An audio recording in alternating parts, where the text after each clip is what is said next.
دیکھیں، اگرچہ یہ سچ ہے کہ اس دور کے معاشرے میں لوگ آج کے مقابلے میں ذرا جلدی عملی زندگی کا حصہ بن جاتے تھے، لیکن شاہ صاحب کے معاملے میں یہ رفتار واقعی غیر معمولی تھی۔ ہاں، مطلب بہت ہی تیز رفتار ہے۔ اس کی دو بڑی وجوہات تھیں۔ ایک تو یہ کہ وہ پیدائشی طور پر ہی غیر معمولی ذہانت کے مالک تھے، اور دوسری اور سب سے اہم وجہ ان کے والد شاہ عبد الرحیم کی بصیرت تھی۔ اچھا، وہ کیسے؟ وہ ایک دور اندیش انسان تھے۔ وہ دیکھ رہے تھے کہ سلطنت مغلیہ کا زوال شروع ہو چکا ہے، اور آنے والے وقت میں برصغیر کے لوگوں کو ایک بہت بڑے فکری بحران کا سامنا کرنا پڑے گا۔ یعنی انہیں حالات کا اندازہ ہو رہا تھا۔ بالکل، اور وہ یہ بھی محسوس کر رہے تھے کہ شاید ان کی اپنی زندگی اب زیادہ طویل نہیں ہے۔ اس لیے انہوں نے ایک پورے منصوبے کے تحت اپنے بیٹے کی تربیت کو اس قدر تیز کیا تاکہ ان کے جانے کے بعد یہ نوجوان طوفان کا مقابلہ کرنے کے لیے تیار ہو۔ تو 14 سال کی عمر میں شادی کروانا بھی اسی سلسلے کی کڑی تھی؟ جی ہاں، وہ انہیں جلد از جلد خاندانی اور معاشرتی ذمہ داریوں کا احساس دلانا چاہتے تھے۔ یہ تو بالکل ایسا ہی ہے کہ ایک ماہر معمار کو پتا ہو کہ طوفان آنے والا ہے تو وہ دن رات ایک کر کے اپنی عمارت کی بنیادیں مضبوط کر لے۔ بہت عمدہ تشبیہ دی ہے آپ نے۔ اور وہ بنیادیں کتنی مضبوط تھیں؟ اس کا اندازہ ہمیں تب ہوتا ہے جب وہ مزید تعلیم کے لیے حرمین شریفین یعنی مکہ اور مدینہ کا سفر کرتے ہیں۔ جی، 15 سال کی عمر میں تدریس شروع کرنے کے کچھ عرصہ بعد وہ اس سفر پر روانہ ہو جاتے ہیں۔ اور وہاں وہ شیخ ابو طاہر مدنی جیسے جید عالم سے علم حدیث کی باریکیاں سیکھتے ہیں۔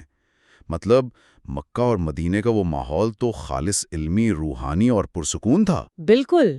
لیکن جب وہ 1145 ہجری میں واپس دہلی لوٹتے ہیں تو منظرنامہ بالکل ہی بدل چکا ہوتا ہے۔ اور یہی ان کی زندگی کا وہ ٹرننگ پوائنٹ ہے جس نے ان کی فکر کو ایک نیا رخ دیا۔ کیونکہ حجاز میں انہوں نے کئی سال ایک ایسے پرسکون ماحول میں گزارے جہاں دن رات صرف علم اور حدیث پر بات ہوتی تھی۔ دنیا بھر کے علماء سے تبادلہ خیال ہوتا ہوگا نا؟ بالکل۔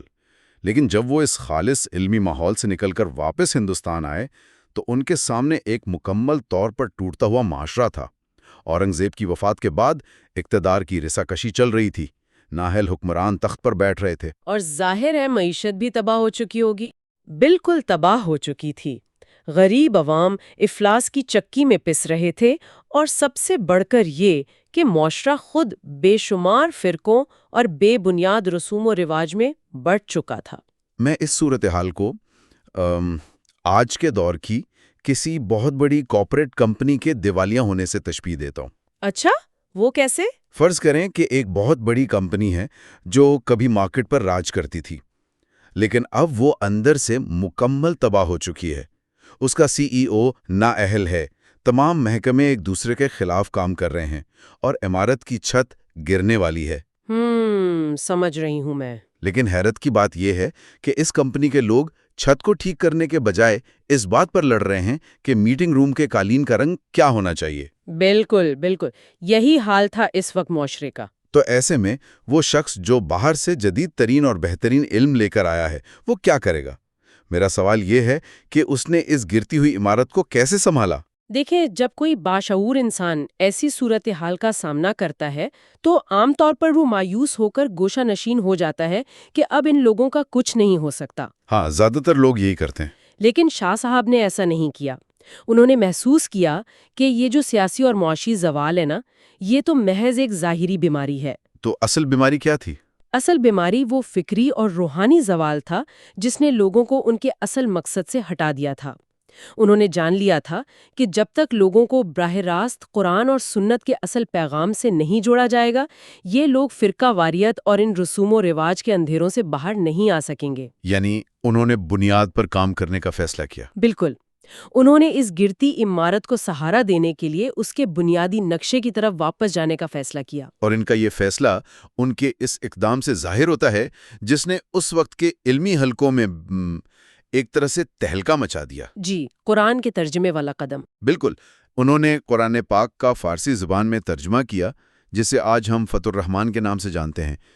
آج کے تناظر میں دیکھا جائے تو یہ علم کو بالکل اوپن سورس کر دینے والی بات تھی۔ بہت صحیح لفظ استعمال کیا آپ نے، اوپن سورس۔ مطلب چند مخصوص لوگوں کی اجارہ ختم کرنے کا ایک بہت بڑا قدم تھا، کیونکہ اس دور میں فارسی تو سرکاری اور عام پڑھے لکھے طبقے کی زبان تھی، تو انہوں نے یہ مشکل کام اس لیے کیا تاکہ ایک عام آدمی بھی سمجھ سکے کہ اس کا مذہب اس سے کیا تقاضا کرتا ہے۔ جی بالکل۔ لیکن مجھے یہاں ایک بات سوچنے پر مجبور کر رہی ہے، کیا اس دور کے روایتی علماء نے ان کے اس قدم کا خیر مقدم کیا تھا؟ کیونکہ اکثر معاشروں میں جب علم کو عام کرنے کی بات آتی ہے تو وہ طبقہ جس کے پاس علم کی طاقت ہوتی ہے وہ اسے اتنی آسانی سے بانٹنے پر راضی نہیں ہوتا۔ آپ کا یہ نقطہ بہت اہم ہے، اور سچ تو یہ ہے کہ انہیں اس قدم پر شدید مخالفت کا سامنا کرنا پڑا تھا۔ اچھا، مخالفت کس قسم کی؟ اس وقت کے کچھ روایتی حلقوں کا یہ استدلال تھا کہ قرآن کے معنی اور اس کی تفاسیر بہت گہری اور پیچیدہ ہیں۔ ان کا ماننا تھا کہ اگر اسے براہ راست عوام کی زبان میں پیش کر دیا گیا تو عام لوگ اسے غلط سمجھیں گے اور خود گمراہی کا شکار ہو جائیں گے۔ یعنی ان کے خیال میں عوام اتنی سمجھدار نہیں تھی؟ جی، وہ علم کو صرف مخصوص مدارس کی 4 دیواری تک ہی محدود رکھنا چاہتے تھے، لیکن شاہ ولی اللہ کی نظر بہت گہری تھیں۔ وہ دیکھ رہے تھے کہ جو عوام قرآن کو سمجھے بغیر صرف طوطے کی طرح پڑھ رہے ہیں، وہ پہلے ہی بے شمار غیر اسلامی رسومات اور توہمات کا شکار ہو چکے ہیں۔ یعنی وہ یہ کہہ رہے تھے کہ جنہیں آپ گمراہی سے بچانے کی بات کر رہے ہیں وہ لا علمی کی وجہ سے پہلے ہی گمراہ ہو چکے ہیں۔ بالکل۔ تو سچائی انہیں گمراہ نہیں کرے گی بلکہ ان کا علاج کرے گی۔ بالکل یہی بات تھی، اور شاہ صاحب نے اس مخالفت کی پرواہ کیے بغیر یہ ترجمہ مکمل کیا، اور یہ ترجمہ اس خطے کے لیے ایک ایسا سنگ میل ثابت ہوا جس نے علم کے بند دروازے کھول دیے۔ بعد میں پھر انہی کے بیٹوں نے اسے اردو میں بھی ترجمہ کیا۔ ہاں، وہ ایک الگ ہی شاندار تاریخ ہے، لیکن ان کی علمی خدمات صرف عوام تک ہی محدود نہیں تھیں۔ انہوں نے اس دور کے اعلیٰ تعلیم یافتہ طبقے کے لیے بھی کتابیں لکھیں۔ جی، بہت سی مارکہ آرات تصانیف ہیں ان کی۔ جب میں ان کی کتاب حجت اللہ البالغہ کے بارے میں پڑھ رہا تھا تو مجھے اس کی اہمیت کا اندازہ ہوا۔ کیا آپ ذرا آسان الفاظ میں بتائیں گی کہ اس کتاب میں ایسا کیا خاص تھا کہ آج بھی کراچی سے لے کر پٹنہ کی بانکی پور لائبریری اور جرمنی کے شہر برلن تک اس کے نادر قلمی نسخے محفوظ ہیں؟ میں بتاتی ہوں۔ حجت اللہ البالغہ دراصل اسلامی فلسفے اور قانون کی ایک ماسٹر پیس تصنیف ہے۔ ہوتا یہ ہے کہ عام طور پر مذہب میں یہ بتایا جاتا ہے کہ کیا کرنا ہے اور کیا نہیں کرنا۔ یعنی احکامات دیے جاتے ہیں۔ بالکل، لیکن اس کتاب میں شاہ صاحب نے شریعت کے احکامات کے پیچھے چھپے ہوئے کیوں اور کیسے کا جواب دیا۔ اچھا، یعنی اس کی فلسفی بیان کی۔ جی، انہوں نے عقلی اور منطقی دلائل سے یہ ثابت کیا کہ اسلام کے احکامات، چاہے وہ عبادات ہوں یا معیشت، وہ انسانی فطرت کے عین مطابق ہیں۔ احکامات الہی کوئی بے معنی پابندیاں نہیں ہیں۔ اس چیز نے اس وقت کے پڑھے لکھے لوگوں کو بہت متاثر کیا، جو شاید مذہب کو صرف ایک اندھی تقلید سمجھتے تھے۔ بالکل، اور ان کی حکمت عملی دیکھیں، وہ عوام کے لیے فارسی میں لکھتے تھے اور خواص اور عالمی سطح کے علماء سے مکالمے کے لیے عربی زبان کا استعمال کرتے تھے۔ یہ بات ہمیں ان کی زندگی کے سب سے پیچیدہ لیکن سب سے شاندار پہلو کی طرف لے جاتی ہے، اور وہ ہے ان کا کلامی اور فقہی مسلک۔ یہ ایک بہت گہرا موضوع ہے۔ اس دور میں مسلمانوں کے اندر عقائد کو لے کر شدید بحثیں چل رہی تھی۔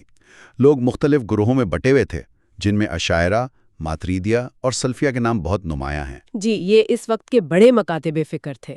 اب جو لوگ ان چیزوں کا گہرا مطالعہ نہیں رکھتے، ان کے لیے تو یہ سب نام اور بحثیں سر کے اوپر سے گزر جاتی ہیں۔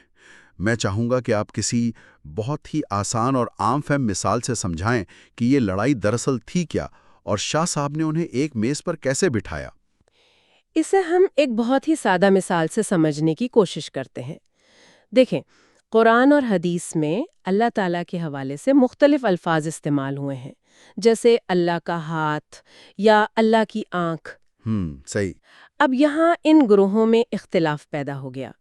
ایک گروہ جو سلفیہ تھا، ان کا ماننا تھا کہ چونکہ یہ الفاظ قرآن و حدیث میں آئے ہیں، اس لیے ہم مانتے ہیں کہ اللہ کا ہاتھ ہے، لیکن وہ کیسا ہے یہ ہم نہیں جانتے، اس کی کیفیت صرف اللہ جانتا ہے۔ یعنی وہ الفاظ کو من و ان مان رہے تھے۔ بالکل۔ اور دوسرا گروہ جس میں اشاعرہ یا ماتوریدیہ کے کچھ لوگ شامل ہیں، وہ کہتا تھا کہ اگر ہم نے لفظ ہاتھ کو ظاہری معنی میں لیا تو عام آدمی کے ذہن میں تو انسان کے ہاتھ کا تصور آئے گا، جو کہ ظاہر ہے شرک کی طرف لے جا سکتا ہے۔ بالکل۔ اسی لیے وہ کہتے تھے کہ ہاتھ سے مراد دراصل اللہ کی قدرت اور طاقت ہے۔ اچھا، یعنی بات ایک ہی چیز کی ہو رہی تھی، بس زاویہ مختلف تھا۔ ایک گروہ الفاظ کے تقدس کو بچا رہا تھا اور دوسرا خدا کی ذات کو انسانی مشابہت سے بچا رہا تھا۔ بالکل ٹھیک، اور یہی شاہ ولی اللہ کی اصل ذہانت تھی۔ اس دور کے لوگ ان اختلافات کی بنیاد پر ایک دوسرے کو کافر اور گمراہ کہہ رہے تھے، جو کہ آج کل بھی اکثر دیکھنے کو ملتا ہے۔ ہاں، تو شاہ صاحب نے انتہائی گہرائی سے ان تمام مکاتب فکر کا تجزیہ کیا اور کہا کہ بھائی تم سب دراصل ایک ہی بات کر رہے ہو، تم سب کا اس بات پر مکمل اتفاق ہے کہ اللہ تعالیٰ کی ذات کسی بھی طرح اس کی مخلوق جیسی نہیں ہے۔ تمہارا جھگڑا تو صرف ان الفاظ کے انتخاب اور تعبیر پر ہے۔ تو انہوں نے اس طرح سے اس دور کے ان ایکو چیمبرز کو توڑا جہاں ہر کوئی صرف اپنی ہی بات کو حق سمجھ رہا تھا۔ میں یہاں آپ کی بات کاٹ کر ایک سوال اٹھانا چاہتا ہوں۔ یہ بات بظاہر ایک بہت بڑا تضاد لگتی ہے مجھے۔ کیسی بات؟ میں جب ان کے فقہی مسلک کے بارے میں پڑھ رہا تھا تو معلوم ہوا کہ وہ خود کو عملی طور پر حنفی مسلک کا پیروکار کہتے تھے، لیکن دوسری طرف وہ اندھی تقلید کے سخت خلاف تھے۔ جی، تقلید جامد کے خلاف تھے۔ ان کا اصول یہ تھا کہ اگر انہیں کوئی ایسی صحیح حدیث مل جائے جو ان کے مسلک کے خلاف ہو تو وہ بلا جھجک اپنے مسلک کی رائے کو چھوڑ کر اس حدیث کو اپنا لیں گے۔ بالکل یہی ان کا طریقہ کار تھا۔ اب سوال یہ پیدا ہوتا ہے کہ اگر آپ ایک مسلک کا حصہ ہیں تو پھر آپ اس کے اصولوں کو اپنی مرضی سے چھوڑ کیسے سکتے ہیں؟ کیا یہ رویہ عام لوگوں کے لیے ایک شدید الجھن کا باعث نہیں بنتا ہوگا؟ یہ بظاہر واقعی ایک تضاد لگتا ہے، لیکن اگر ہم اس کی گہرائی میں جائیں تو یہ تضاد نہیں بلکہ ایک انتہائی پختہ اور اصولی وابستگی ہے۔ وہ کیسے؟ شاہ صاحب کا ماننا تھا کہ فقہ دراصل قرآن اور سنت کو سمجھنے کے لیے ایک فریم ورک ہے۔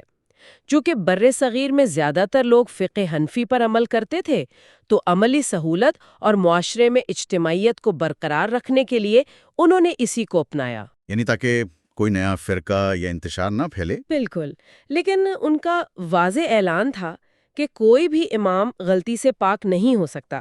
اگر علم اور تحقیق کے بعد یہ ثابت ہو جائے کہ کسی مسئلے پر ایک واضح اور صحیح حدیث موجود ہے تو وہاں فقہ کو چھوڑ کر حدیث کو ماننا ہی اصل دین ہے۔